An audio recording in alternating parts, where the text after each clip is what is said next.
مالن كان ومالن كالإسفريو إن لبديو سلق الرسول صلى الله عليه وسلم سلقنا واحد قرنيسان حدي آد لبديو فائدوين كيسا كلمرك لغرهبو لب فائدو أغوين أبي ابن كعب رضي الله عنه وأرضاه أيا رهيه دعوا لها ساعدوا دعيسته أيو لها أوغونئة أو كبحسن عبادة ديسا وحوج على استين إن سدح ميل مركز ساعده ساخاص كأهلو قيبيو او قيب كمية او سيو رسولك صلى الله عليه وسلم إن او ادعيو إنو سلق أخريو دعاء الرسول كوا نحريس نبت قليو انبا الله برياه إن إلهي او سيو marka uu u sheegaya rasuulku la sheegareynaya oo leeyahay ka waran hadaan saddex meelood meel hadii aan ka dhigo ducadeyda waqtiga khaaska ah hadaan saddex meel hadii aan ku siiyo ka waran rasuulallah wuxuu leeyahay waa shay fiican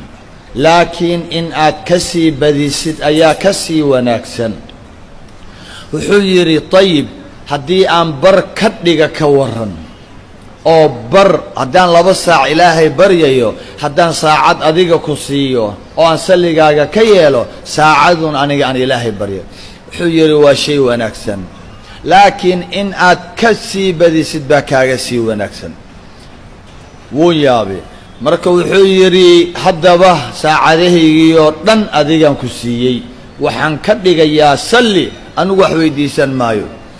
markaasuu yiri idan haddii sidaa aad yeeshid wuxuu yiri laba shay baan ku ballan qaadayaa tukfaa hammuk wa yughfar laka dhanbuk wuxuu yiri hamigaagii iyo wixii ku haystay ku cuslaynayay uurkaaga ka guuxayay aad ilaahay ka doonaysay wixii oo dhan waa laga kaafinayaa marka kelmaddaas waa kelmad aynu u baahannahay ideelkeen waa laga kaafinayaa hamigaaga iyo waxa aad doonaysid ilaahu waxaa isi ilaahu waxaa iga reeb aad dhihi lahayd uurkaaga wixii ku jiriyo dhan waa laga kaafin waa lagu oofin dembigaagana haddana waa la sii dhaafayaa waa bishaaro waaye ubay ibn kacab kaliya uma aha inagoo dhan bay inoo tahay marka aynu badina salligeena salliga rasuulka sallam salligana waa aynu ku raadsanno runtii xawaa'ijteena iyo baahideena inaynu oofino intaas hor dhac bay ahayd walaalayaal waxaan rabaa maanta laba dhaxal ah oo dhaxalkii rasuulka sallallahu alayhi wasallam in aan maaragtay aan idin hadiyeeyo waa laba dhaxal ah waa laba xadiis oo runtii aad iyo aad u qiimi badan waa laba xadiis oo runtii daawo ah daawo ilaa diinteena oo dhan wada daawo ah